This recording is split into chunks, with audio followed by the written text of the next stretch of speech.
안녕하세요 여러분. 오늘 진행을 맡은 후이입니다. 트럼프 대통령이 대만을 국가도 아니고 영토도 아닌 그냥 플레이스라고 불렀습니다. 이게 정말 실수라고 생각하십니까? 지금 대부분의 보도는 미중 정상회담 이후 미국의 대만 정책이 변하지 않았다는데 초점을 맞추고 있어요.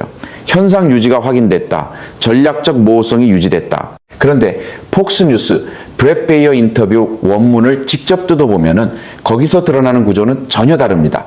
시진핑은 회담 첫 마디부터 대만을 테이블에 올렸어요. 미중 관계에서 가장 중요한 의제라면서 잘못 처리하면 충돌, 심지어 분쟁이라는 직접적인 경고를 날렸습니다. 이 자리에서 시진핑이 트럼프에게 직접 물었어요. 중국이 대만을 공격하면 미국이 막을 거냐고.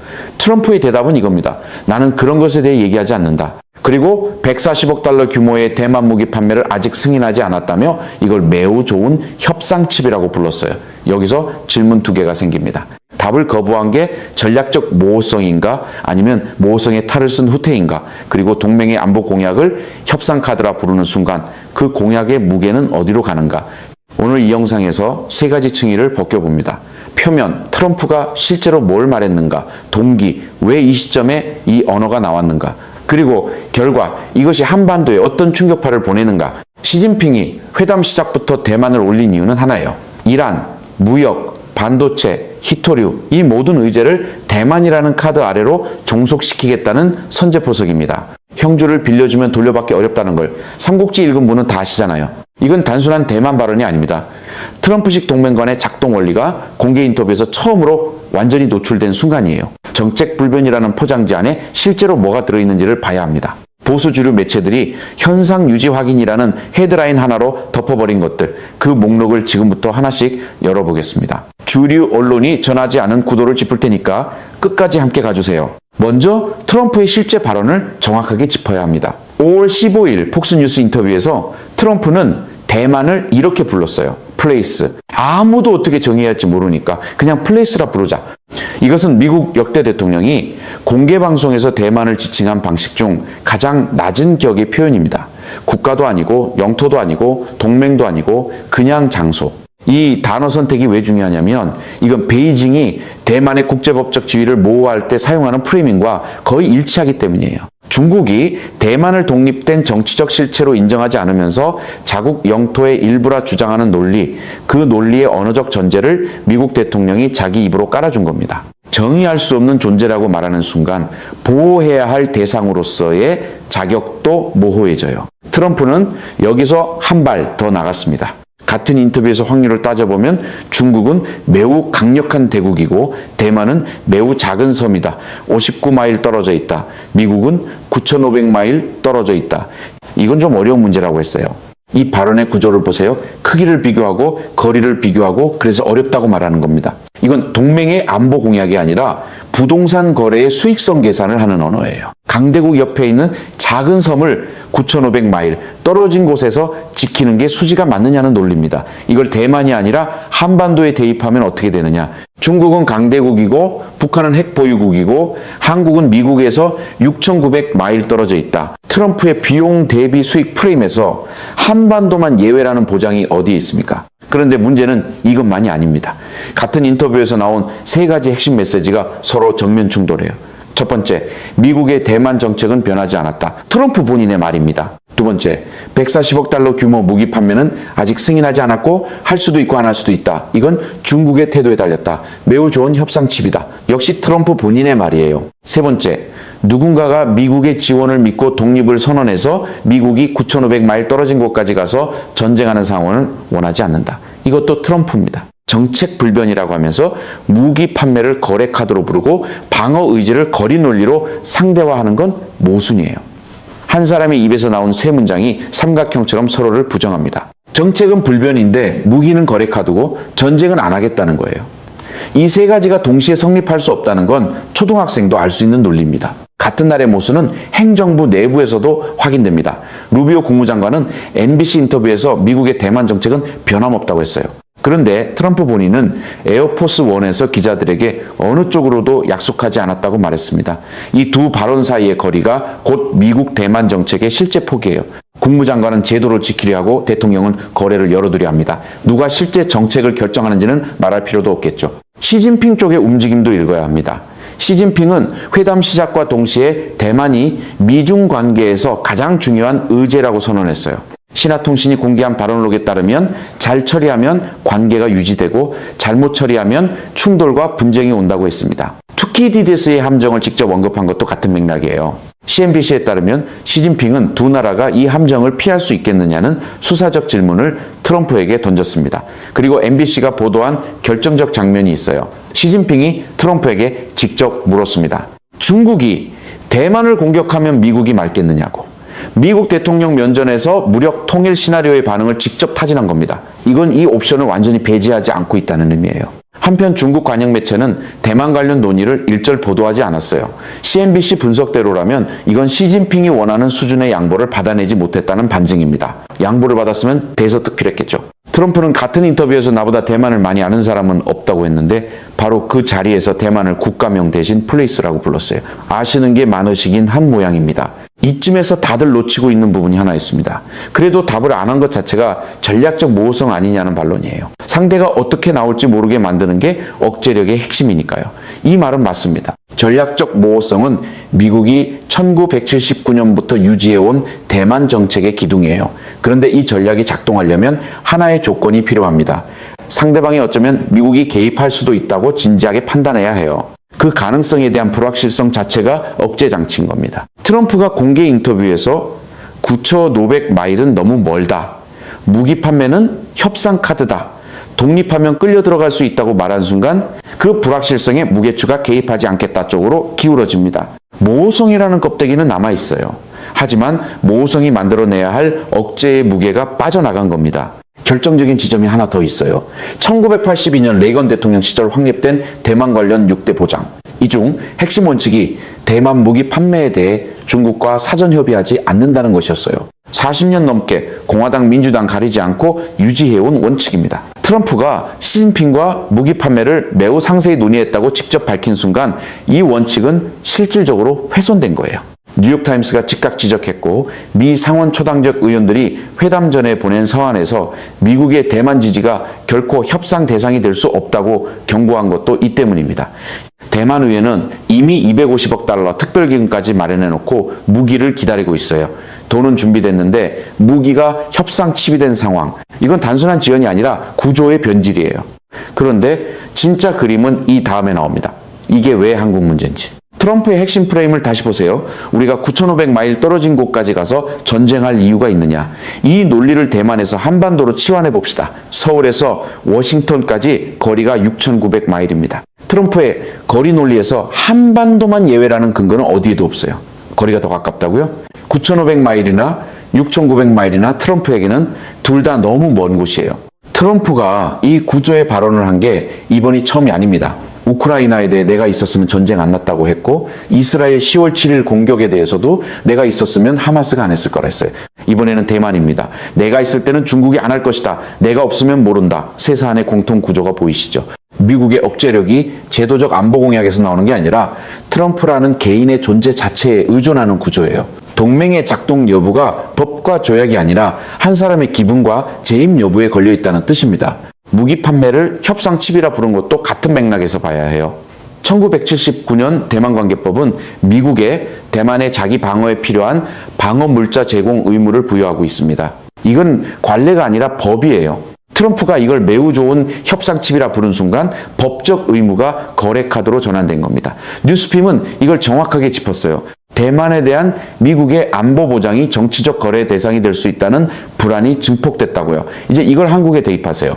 한국은 이미 방위비 분담금 협상, 주한미군의 전략적 유연성 문제, 반도체 공급망 투자 압박을 동시에 받고 있는 상황이에요. 대만에서 일어난 구조의 전환이 한국에서 반복되지 않을 거라는 근거가 대체 어디에 있습니까? 여기에 이란전이라는 변수가 겹칩니다. 미국 싱크탱크 소우판 센터는 이란전으로 미국의 미사일 재고가 상당히 고갈됐다고 분석했어요. 이건 대만과 한국의 방어력에 직접적인 취약점을 만드는 요인입니다. 미사일은 생산에 수년이 걸리지만 소모는 수주 만에 일어나요. 이란에서 쓴 미사일은 동아시아에서 쓸 수 없는 미사일입니다. 소우판 센터가 명시적으로 지적한 부분이 있어요. 미국의 미사일 재고 고갈이 이스라엘에서 대만까지 동맹국들의 취약점으로 전이된다는 겁니다. 트럼프가 이란전을 끝내야 하는 이유가 여기에도 있어요. 전쟁이 길어질수록 동아시아 억제 자산이 줄어듭니다. 이 상황에서 트럼프가 시진핑에게 이란전 중재를 요청하고 있어요. 중국은 이란 원유의 80% 이상을 사가는 최대 고객이자 군사기술까지 지원하는 전략적 파트너입니다. 시진핑이 이란에 영향력을 행사해 줄 수 있는 거의 유일한 외부 행위자예요. 그런데 시진핑이 공짜로 도와줄 리가 없잖아요. 반대급부가 뭐냐? 대만입니다. 서울경제가 지적한 것처럼 두 정상이 이란과 대만에서 적당한 맞교환을 한 뒤 무역 협상에 집중할 가능성이 높다는 관측이 나옵니다. 이란, 대만, 한반도가 하나의 거래 테이블 위에 올라간 구조인 겁니다. 이 구도 안에서 한국의 안보 이익이 독립 변수가 아니라 미중 빅딜의 종속 변수가 될 수 있다는 것. 이게 이번 회담이 보내는 가장 무거운 신호예요. 판이 완전히 달라진 겁니다. 예전에는 한반도 문제는 한반도 테이블에서 다뤄졌어요. 지금은 이란과 대만과 히토리와 반도체가 전부 하나의 테이블에 올라가 있고 한반도는 그 테이블의 한 칸일 뿐입니다. 조중동이 미중 화해 분위기라고 전하는 프레임 뒤에 이 구도가 깔려 있다는 걸 짚는 매체가 거의 없습니다. 한신이 배수진을 쳤을 때 병사들은 테러가 없다는 사실을 나중에 알았어요. 동맹은 보험이 아닙니다. 트럼프에게 동맹은 구독 서비스예요. 돈을 내는 달만 작동합니다. 잠깐 멈춰서 이걸 생각해 보세요. 1971년 닉슨이 중국을 방문했을 때 한국과 대만과 일본은 사전 통보도 없이 충격을 맞았습니다. 그게 닉슨 쇼크였어요. 55년이 지난 2010년 5월 대만이 트럼프 쇼크를 맞고 있습니다. 차이가 하나 있어요. 닉슨은 미소냉전 구도에서 전략적 삼각관계를 설계한 거였습니다. 소련을 견제하기 위해 중국을 끌어들이는 목적이 있는 질서 재편이었어요. 거기엔 나쁘든 좋든 구조적 비전이 있었습니다. 트럼프는 다릅니다. 질서를 재편하려는 게 아니에요. 거래를 설계하고 있습니다. 목적이 질서가 아니라 딜이에요. 닉슨의 중국 방문 이후에는 새로운 국제 질서가 만들어졌어요. 트럼프의 중국 방문 이후에 만들어지는 건 새로운 거래 구조입니다. 질서는 규칙이 있지만 거래는 다음 딜이 어떻게 될지 아무도 모릅니다. 닉슨 때는 몰랐다가 변명이 됐어요. 트럼프 때는 보고도 대비하지 않았다가 됩니다. 아니, 이게 우리한테 이렇게 직접적인 신호인데 왜 아무도 안 짚는 겁니까? 경주에서 진 건 느린 쪽이 아니라 잠든 쪽이었다는 거 다들 아시잖아요. 한국 경제에 직결되는 이야기를 하겠습니다. 트럼프는 이번 방중에서도 대만이 미국의 반도체 산업을 빼앗아갔다고 비판했어요. 첨단 제조업의 미국 내 이전을 압박하는 발언입니다. 이 압박은 TSMC에만 해당되는 게 아니에요. 삼성전자와 SK하이닉스에도 똑같이 적용됩니다.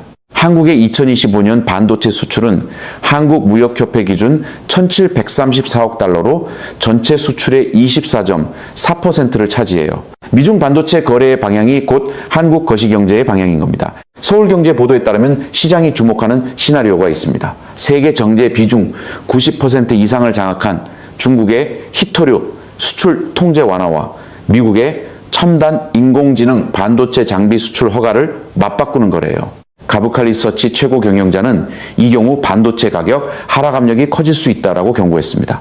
최근 반도체 랠리를 이어온 한국 증시에 직접적 충격파가 될 수 있는 변수예요.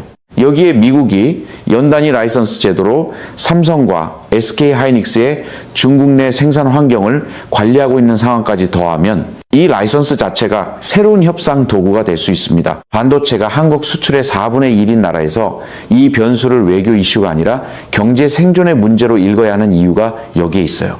안보 쪽은 더 직접적입니다. 천지일보 분석이 핵심을 찔렀어요. 대만 사례에서 드러난 것처럼 미국의 안보 지원은 자동 보장이 아니라 미국의 산업과 통상 이익과 연계될 수 있다. 이건 대만만의 일이 아니라 한국의 현실이기도 합니다. 뉴스핌이 지적한 대로 트럼프가 먼 곳에서의 전쟁에 개입하길 거리는 발언을 공개적으로 내놓으면서 한반도 유사시 미국의 군사 개입 의지에도 의문부호가 생길 수 있다는 우려가 나오고 있어요. 이건 전문가들의 걱정이 아니라 트럼프 본인의 말에서 직접 도출되는 논리적 귀결입니다. 이재명 정부가 추진하는 미래형 포괄적 전략동맹 구상은 통상, 기술, 공급망, 방산을 하나의 틀로 묶는 접근이에요. 동맹 현대화라는 측면에서 의미 있는 방향입니다. 한미동맹을 단순한 군사동맹이 아니라 경제와 기술을 포괄하는 관계로 격상시키겠다는 구상이죠. 하지만 동시에 이 구조가 트럼프 행정부의 거래적 속성 앞에서는 역설적으로 패키지 딜 요구의 진입점이 될 수 있는 긴장이 존재해요. 트럼프 입장에서 통상, 기술, 방산이 하나로 묶여 있으면 그 묶음 전체를 하나의 거래 단위로 다루는 게 더 효율적이니까요. 방위비 분담금, 전자권 전환, 주한미군의 전략적 유연성이 각각 별개의 사안이 아니라 하나의 협상 테이블에 올라갈 수 있다는 것. 이건 가정이 아니에요. 대만에서 이미 벌어지고 있는 현실입니다. 대만의 무기 구매, 반도체 공장 이전, 중국과의 현상 유지가 하나의 패키지로 묶인 것처럼 한국의 방위비, 반도체 투자, 대중수출 통제 협조가 하나의 패키지로 묶일 수 있어요. 이런 환경에서 전자권 전환의 의미가 달라집니다. 단순히 한국군이 작전을 지휘한다는 군사적 문제가 아니에요. 미국의 안보 우산에 대한 의존도를 구조적으로 줄여야만 패키지 딜 압박에서 협상력을 확보할 수 있다는 전략적 필요성의 문제입니다. 트럼프가 대만에 대해 한 말을 한반도에 대입해 보세요. 내가 있을 때는 중국이 안 할 것이다. 내가 없으면 모른다. 이걸 북한에 적용하면요. 트럼프 재임 중에는 도발하지 않는다. 2029년 1월 이후는 보장 없다는 뜻이 됩니다. 미국의 한반도 억제력이 대통령 개인의 자신감에 의존하는 구조. 보험회사가 사장님이 계실 때만 보험 적용됩니다라고 하면 그걸 보험이라 부를 수 있을까요? 처음에 던진 질문으로 돌아갑니다. 트럼프가 대만을 플레이스라 부른 것 실수였을까요? 여기까지 오신 분들은 이미 답을 아실 겁니다. 실수가 아니에요. 거래 대상으로서의 지위를 언어로 설정한 겁니다. 처음에 이 질문을 던졌을 때는 단순히 언어 선택의 문제처럼 보였을 거예요. 하지만 지금 이 시점에서 보이는 건 그 한 단어가 사실은 전체 거래 구조의 서문이었다는 겁니다. 플레이스라는 단어 뒤에 협상 칩이 오고 9,500마일이 오고 어느 쪽으로도 약속 안 했다가 온 거예요. 하나의 언어 체계입니다. 대만이 플레이스가 된 순간 한국도 좋은 협상 칩이 될 수 있어요. 여러분, 이건 대만 이야기가 아닙니다.